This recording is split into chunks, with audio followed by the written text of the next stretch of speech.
오늘, 오늘 말씀은 야고보서 3장 1절에서 12절의 말씀입니다. 야고보서 3장 1절에서 12절의 말씀 같이 읽겠습니다. 시작.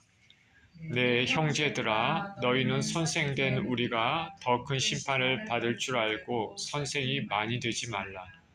우리가 다 실수가 많으니 만일 말에 실수가 없는 자라면 곧 온전한 사람이라 능히 온 몸도 굴레 씌우리라. 우리가 말들의 입에 재갈 물리는 것은 우리에게 순종하게 하려고 그 온 몸을 제어하는 것이라. 또 배를 보라. 그렇게 크고 광풍에 밀려가는 것들을 지극히 작은 키로서 사공의 뜻대로 운행하나니 이와 같이 혀도 작은 지체로되 큰 것을 자랑하도다. 보라, 얼마나 작은 불이 얼마나 많은 나무를 태우는가. 혀는 곧 불이요 불의의 세계라. 혀는 우리 지체 중에서 온몸을 더럽히고 삶의 수레바퀴를 불사르나니 그 사르는 것이 지옥불에서 나느니라. 여러 종류의 짐승과 새와 벌레와 바다의 생물은 다 사람이 길들일 수 있고 길들여 왔거니와 혀는 능히 길들일 사람이 없나니 쉬지 아니하는 악이요 죽이는 독이 가득한 것이라. 이것으로 우리가 주 하나님을 찬송하고 또 이것으로 하나님의 형상대로 지음을 받은 사람을 저주하나니 한 입에서 찬송과 저주가 나오는도다. 내 형제들아, 이것이 마땅하지 아니하니라. 샘이 한 구멍으로 어찌 단물과 쓴물을 내겠느냐. 내 형제들아, 어찌 무화과 나무가 감람 열매를 포도나무가 무화과를 맺겠느냐. 이와 같이 짠 물이 단물을 내지 못하느니라. 아멘. 기도합니다. 하나님 감사합니다. 귀한 주일, 또 귀한 말씀을 대하는 시간입니다. 생명의 주님 성령을 통하여서 우리 심령 가운데 들려주시고 우리가 듣는 귀가 있게 하시고 개인적인 음성을 듣고 또 마음의 변화를 받고 결단하는 귀한 시간 되게 하여 주옵소서. 감사드리며 우리 주 예수 그리스도 이름으로 기도합니다. 아멘.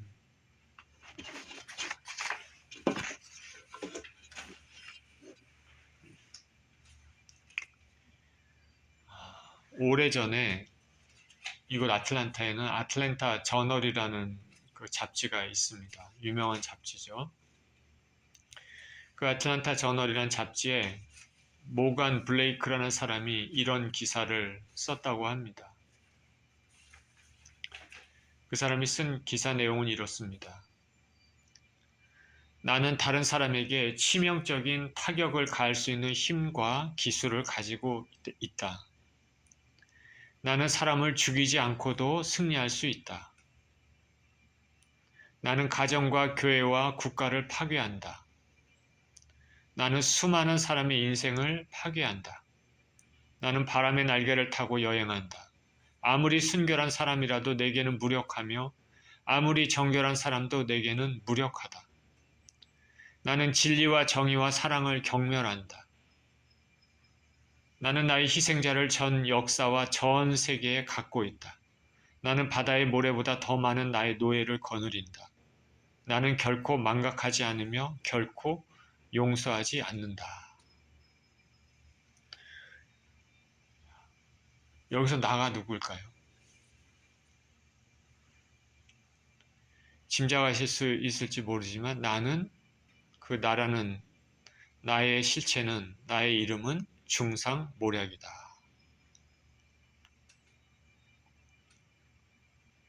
이 기사는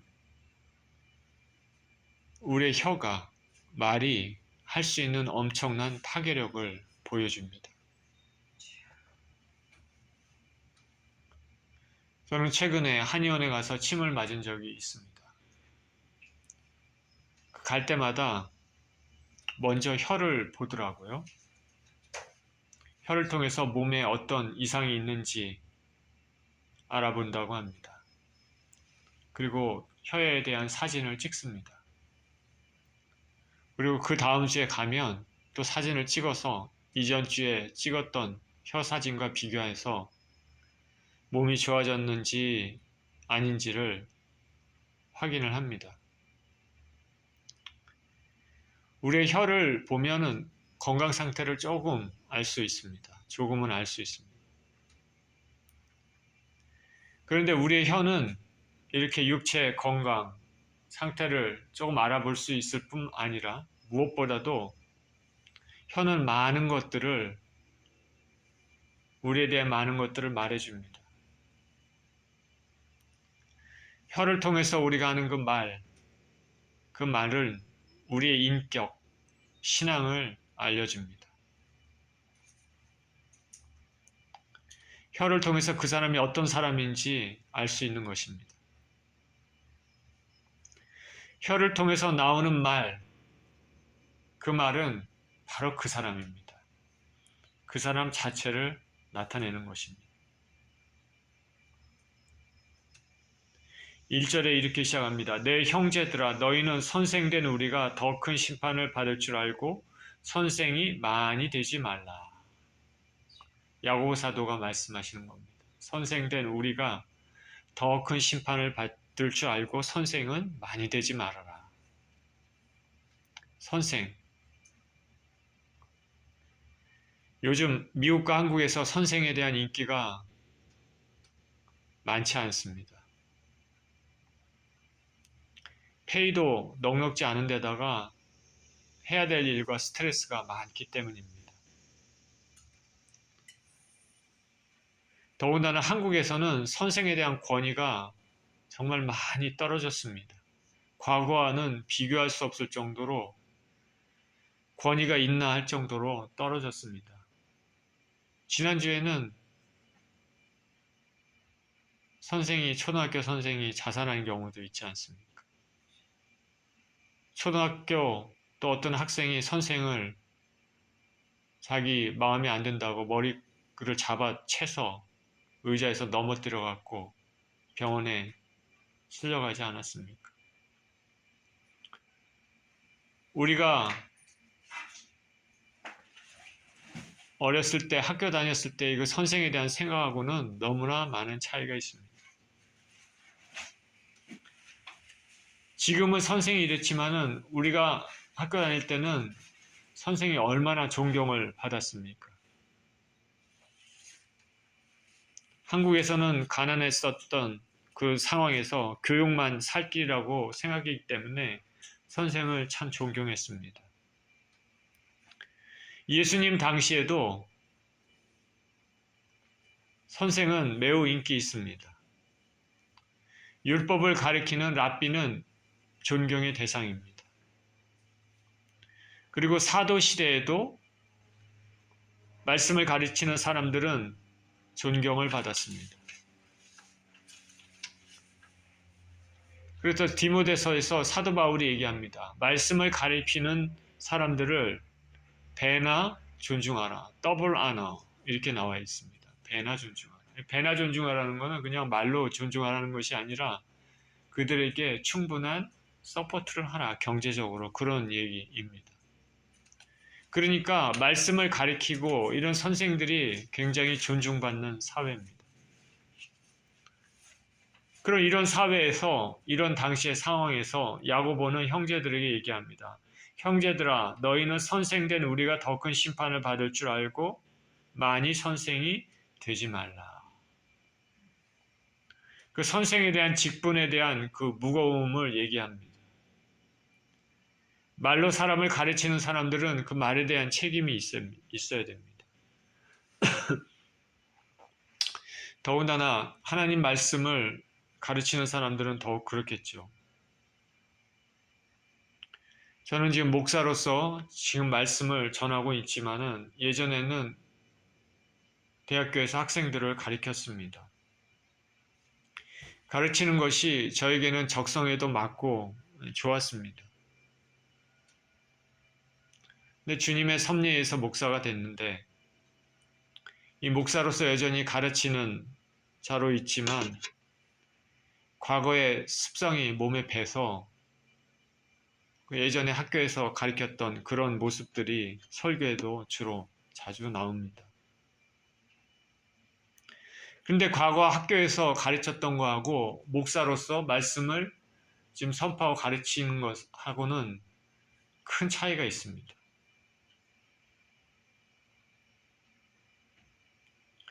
제가 처음에 신학교를 졸업하고 전도사 시절에 그때는 잘 몰랐지만은 지금에는 설교를 할 때마다 조심스럽습니다. 설교를 하고 나면 오늘 내가 하나님 앞에 실수한 것이 없는지, 설교에 대해서 혹시 잘못된 것이 없는지 이런 생각을 하게 됩니다. 그리고 설교하는 제 자신이 먼저 말씀을 실천해야 되는 그런 게 있기 때문에 어떤 경우는 벗어나고 싶을 때도 있습니다. 그러나 목사는 설교할 책임이 있기 때문에 설교할 수밖에 없겠죠. 그래서 어떨 때는 도전을 주는 말씀보다는 그냥 하나님께서 주시는 은혜를 거저받는 편안한 설교를 하고 싶을 때도 있습니다. 왜냐하면 그 설교하다가 죄가 쌓일 수도 있으니까. 야고보 선생은 이것을 잘 알고 많이 선생이 되지 말라 말합니다.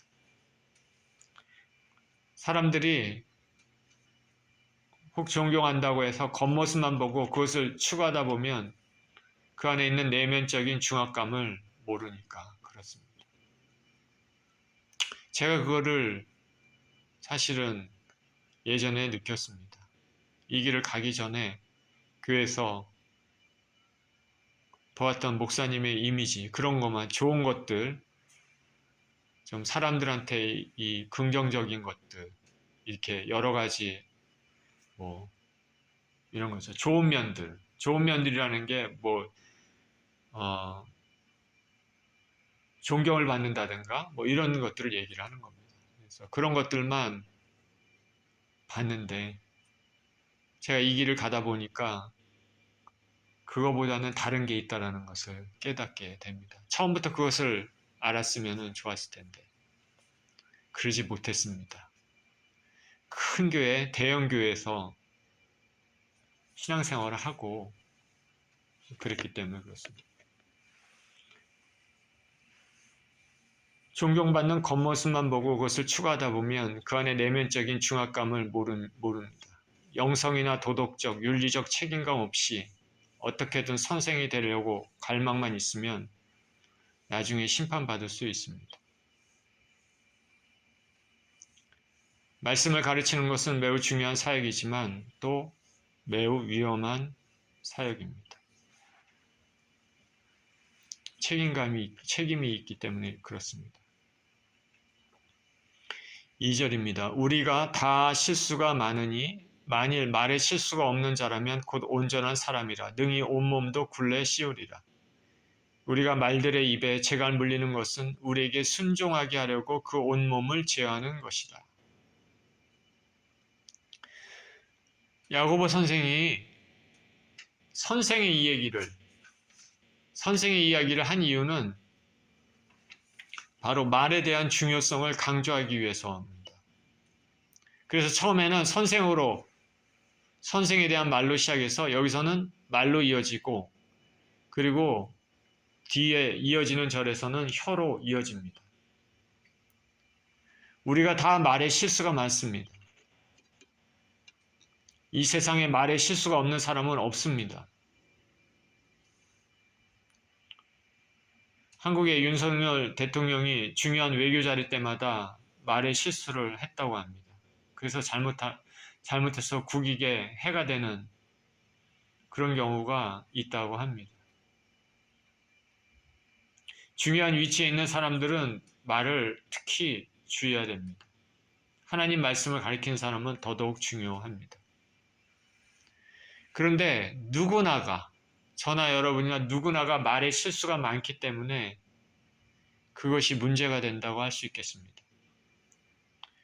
어떤 사람이든 말에 실수가 없을 가능성은 거의 없습니다.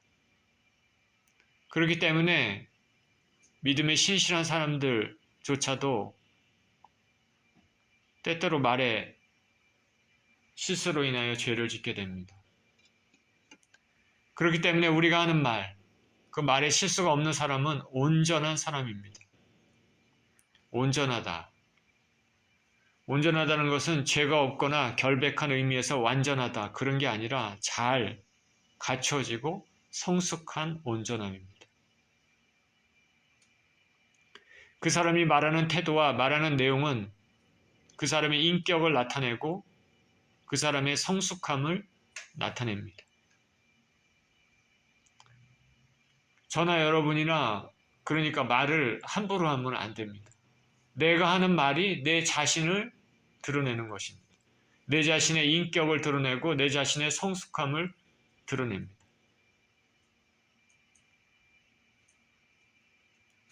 우리 인생들은 의도적으로 죄를 짓는 말을 하기도 합니다. 그리고 실수의 말도 하기도 하고 또 상황하고는 맞지 않는 부적절한 말을 하기도 합니다. 우리가 이런 말을 하는 것은 우리 자신이 타락한 인생임을 드러냅니다. 그러니까 저나 여러분이나 우리 부족한 사람들은 우리 말을 하기 전에 생각부터 하는 그런 훈련이 필요하겠죠. 언어는 습관이 될 수 있습니다. 내가 하는 말이 곧 나입니다. 야고보 사도는 동물, 여기서 말은 홀스입니다. 동물 호스의 입에 재갈을 물려서 그런 예를 들어서 그 재갈이 그 말 전체를 통제한다 말합니다. 그 호스, 동물 말을 통제할 수 있는 것은 그 말의 입에 재갈을 물렸기 때문입니다. 입에 재갈을 딱 물려서 그 큰 말 전체를 통제합니다. 이와 같이 우리 입에도 재갈을 물림으로써 우리가 말로 인한 실수, 죄를 방지할 수 있습니다. 야고보는 마찬가지로 비슷한 다른 예화들을 또 들고 있는데요. 4절에 보니까 또 배를 보라. 그렇게 크고 광풍에 밀려가는 것들을 지극히 작은 키로서 사공의 뜻대로 운행하나니 이와 같이 혀도 작은 지체로 돼 큰 것을 자랑하도다. 보라 얼마나 작은 불이 얼마나 많은 나무를 태우는가. 혀는 곧 불이요 불의의 세계라. 혀는 우리 지체 중에서 온 몸을 더럽히고 삶의 수레바퀴를 불사르나니 그 사르는 것이 지옥불에서 나느니라. 배의 경우를 생각해 봅시다. 큰 배가 있는데 그 배가 방향을 잡고 움직이는 것은 작은 키, 운전대에서 그렇게 합니다. 자동차도 비행기도 마찬가지죠. 큰 물체를 가진 배가 광풍에 밀려갈 때 사공은 조그만 키를 통해서 원하는 방향으로 배를 조종할 수 있습니다. 우리 인간도 마찬가지라는 것이죠. 우리 인간과 혀의 관계도 마찬가지다. 우리 몸에서 혀는 아주 작은 부분밖에 차지하고 있지는 않지만 공간을 차지하고 있지는 않지만 그 혀가 우리 몸 전체에 엄청난 영향을 미칩니다. 혀도 작은 지체로 돼 큰 것을 자랑하도다. 우리의 혀는 파괴하는 능력도 있고 창조하는 능력도 있습니다. 저와 여러분이 사용하는 이 혀를 통해서 어떤 것들을 무너뜨릴 수도 있고 어떤 것들을 세우고 새롭게 건설적인 방향으로 창조하는 능력도 있습니다. 그러니 혀를 제어하지 않으면 엄청난 범죄가 발생할 수 있는 것입니다. 산불에 대한 예를 여기서 또 들고 있는데 캘리포니아에는 매년 산불 때문에 엄청난 피해를 겪습니다. 이런 대형 산불이 일어나는 것은 조그만 불씨로부터 시작을 합니다. 조그만 불씨 하나가 그 수많은 나무들을 태우는 것처럼 우리 자그마한 혀 하나가 그 불씨가 온몸에 퍼져서 그 사람의 온몸, 그 사람의 전 인격, 전체, 삶, 영혼까지도 태울 수 있는 무서운 파괴력을 지니고 있다고 말합니다. 이 정신이 번쩍 뛰게 하는 혀를 야고보 선생은 더 탁월하게 설명하는데, 혀는 곧 불이요 불의의 세계라. 혀는 우리 지체 중에서 온 몸을 더럽히고 삶의 수레바퀴를 불사르나니 그 사르는 것이 지옥불에서 나느니라. 우리의 혀를 잘못 사용하면 온몸이 더러워집니다. 인생의 수레바퀴, 즉 인생의 전 삶의 영역을 뜻하는 것입니다. 그게 불사르게 됩니다. 결국 지옥에 떨어질 수도 있다 말합니다. 그러니까 매우 무서운 말입니다. 만약 각자가 자신의 혀를 제어하는 데 실패한다면 급기야는 완전한 파멸에 이를 수도 있다는 것을 말해주고 있습니다. 파멸할 수밖에 없는 것은 혀를 잘못 사용하는 것, 그것은 사단으로부터 비롯되기 때문입니다. 잠언 21장 23절에 입과 혀를 지키는 자는 자기의 영혼을 환난에서 보존하느니라. 입과 혀를 지키는 자는 자기의 영혼을 환난에서 보존하느니라. 거짓말하는 말, 수근수근한 말, 탐욕스러운 말, 음란한 말, 더러운 말, 욕하는 말, 모욕을 주는 말, 저주하는 말, 헛소문을 퍼뜨리는 말, 하나님을 무시하는 말, 미워하는 말, 증오하는 말, 칼로 찌르는 것 같이 상대방의 심장을 난도질하는 그런 말. 이런 것들은 타락한 인생의 한 모습입니다. 우리가 직장에서 혹은 교회에서 수근수근하고 뜬소문, 헛소문 이런 것을 통해서 공동체를 파괴하고 한 사람의 인생을 파괴하는 경우도 있습니다. 우리가 하는 말은 단지 정보를 전달하는 것이 아니라 사람의 인격을 보여줍니다. 우리가 어떤 말을 하느냐에 따라서 누군가의 삶에 큰 파멸을 가져올 수도 있고 큰 성공을 가져올 수도 있습니다. 우리가 하는 말로 인해서 영혼이 구원받는 길로 나올 수도 있습니다.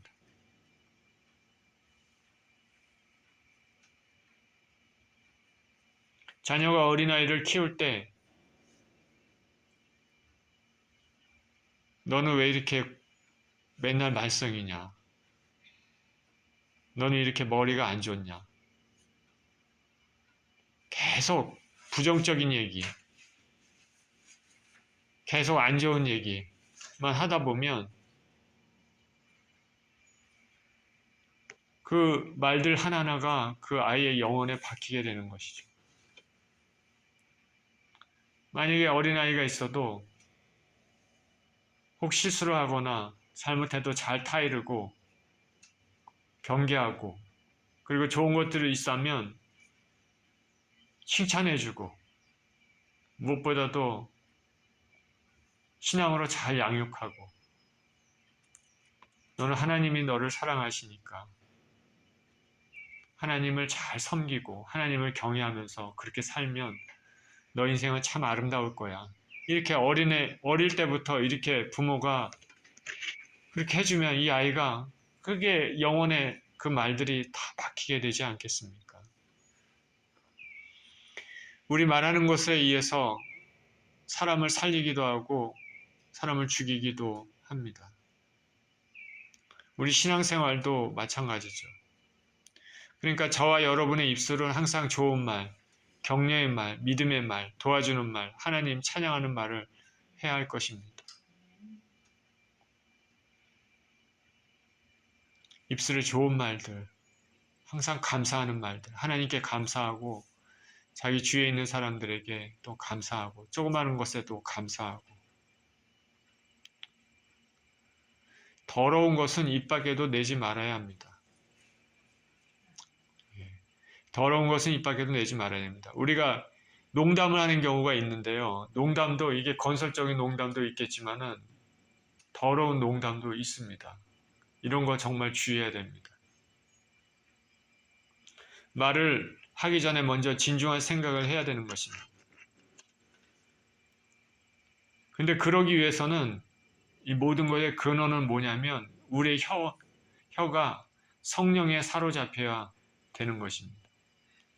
우리가 성령 충만하고 성령에 사로잡힌 사람은 말을 함부로 하지 않기 때문입니다. 아주 작은 예를 들어보면, 예를 들어서 이번에 대학교에 지원한 자녀를 둔 두 어머니가 예를 들어서 있다고 봅시다. 한 어머니는 애니의 자녀는 원하는 대학교에 들어갔습니다. 한 어머니의 자녀는 원하는 대학교에 가지 못했습니다. 원하는 대학교에 가지 못한 그 자녀를 가진 그 어머니는 자녀가 겪는 실망과 그에 대한 안타까움으로 마음이 매우 무겁습니다. 근데 반대편에 있는 어머니는 자기가 원하는 대학교에 아들이 입학하게 됐습니다. 소위 명문대라고 한다면 자기 자녀에 대해 한바탕 자랑을 합니다. 우리 애는 학교 성적도 좋고 봉사활동 점수도 좋고 에세이도 잘 쓰고 추천서도 잘 받아서 이번에 명문대학교에 갔다. 입에 침을 튀기면서 자식 자랑합니다. 맞은편에 있는 어머니의 마음은 무너집니다. 이런 마음을 아는지 모르는지 계속 자랑합니다. 상대방을 모르고 이런 말을 했다면 경솔한 사람이고 상황을 알고도 이런 말을 했다면 아주 나쁜 사람이죠. 이런 일이 있고 나면 맞은편에 있는 어머니는 다시는 이런 사람과 만나고 싶지 않을 겁니다. 사업을 했는데 한 사람은 파산해서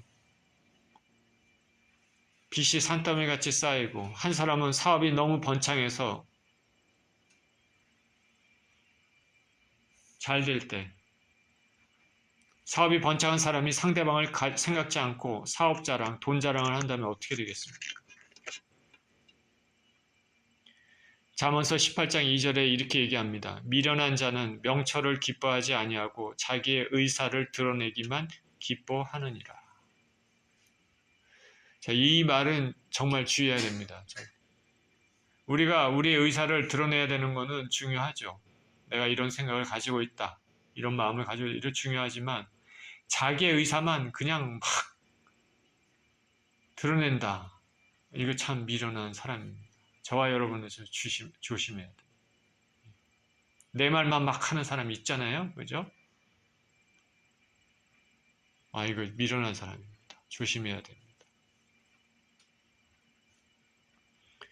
7절입니다. 여러 종류의 짐승과 새와 벌레와 바다의 생물은 다 사람이 길들일 수 있고 길들여 왔거니와 혀는 능히 길들일 사람이 없나니 쉬지 아니하는 악이요 죽이는 독이 가득한 것이라. 여러 짐승들, 즉 새, 벌레, 바다의 생물들은 사람에 의해 길들여 왔지만 혀는 능히 길들일 사람이 없습니다. 인간은 자연을 다스리고 정복하는 권한을 하나님께 받았지만 정작 자기 자신의 혀는 제어할 수 없습니다. 이 말은 사람이 비록 모든 종류의 짐승들에 대한 지배권을 갖고 있다 할지라도 타락 때문에 자기 자신을 지배할 수 있는 능력은 잃어버렸다는 의미입니다. 우리가 우리 자신을 거룩함으로 제어할 수 있다면 이 세상에는 죄가 없겠죠. 그런데 실상은 그렇지 못합니다.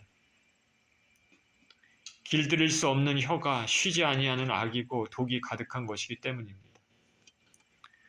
타락한 인간의 혀, 사람을 죽일 수 있는 독사의 독과 비슷합니다.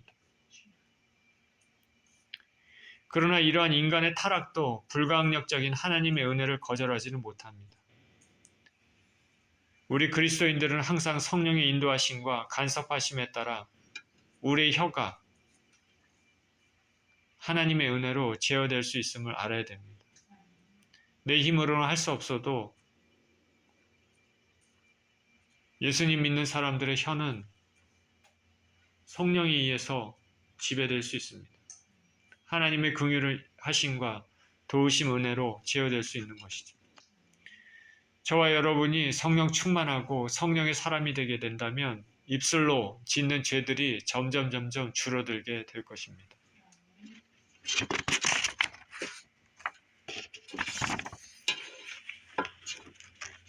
9절입니다. 이것으로 우리가 주 하나님을 찬송하고 또 이것으로 하나님의 형상대로 지음을 받은 사람을 저주하나니 한 입에서 찬송과 저주가 나오는도다. 내 형제들아 이것이 마땅하지 아니하니라. 샘이 한 구멍으로 어찌 단물과 쓴물을 내겠느냐. 내 형제들아 어찌 무화과 나무가 감람 열매를 포도나무가 무화과를 맺겠느냐. 이와 같이 짠물이 단물을 내지 못하느니라. 제가 한국에서 여의도 순복음교회 출석할 때 장애인 대교구가 있었습니다. 지체장애인들이 모여있는 교구죠. 그 중에 말 못하는 지체장애인들 중에서 말을 못하는 분들이 있는데 이분들이 예배를 드릴 때 말을 못하잖아요. 말을 못하니까 찬양을 할 때 입을 뻥긋하는 모양만 내면서 몸을 움직이면서 하나님을 경배하는 것을 보았습니다. 말로 하나님을 찬양하고 싶어도 찬송하지 못하니까 얼마나 답답하겠습니까?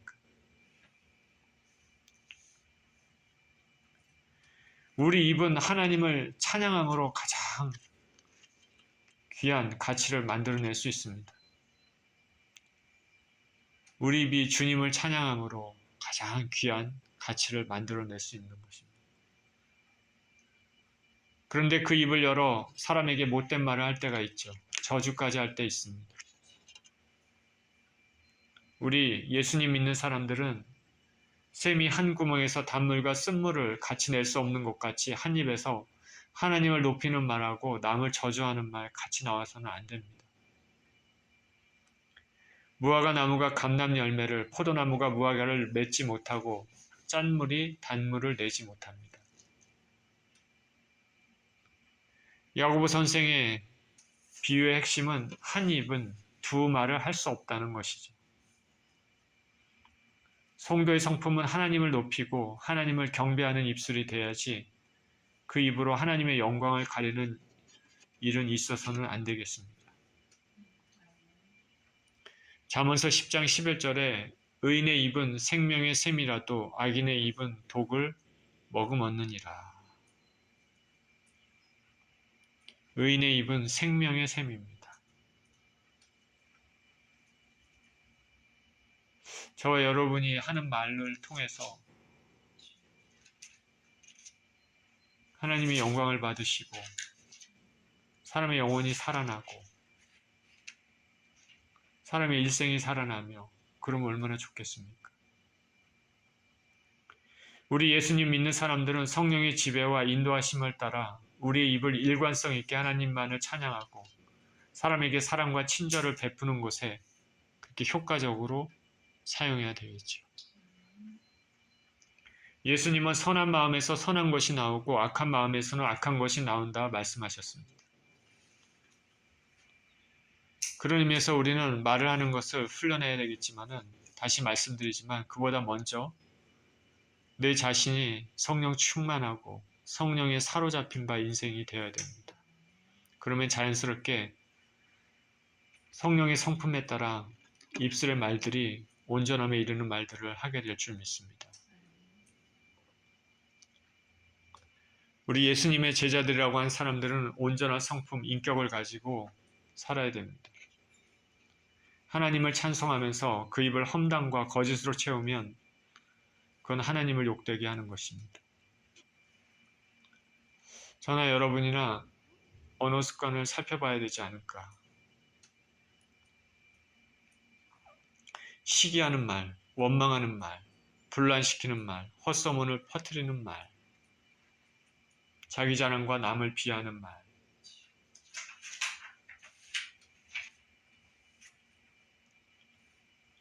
이런 것들을 하고 있지 않는지 돌아봐야 되겠습니다. 우리의 삶이 성령에 사로잡힌 바 되어 우리의 언어가 언제나 하나님 기쁘시하는 것들이 되시기를 우리 주 예수 그리스도 이름으로 축원드립니다. 기도합니다. 하나님 아버지, 우리 타락한 인생들이 주께서 주신 입술을 가지고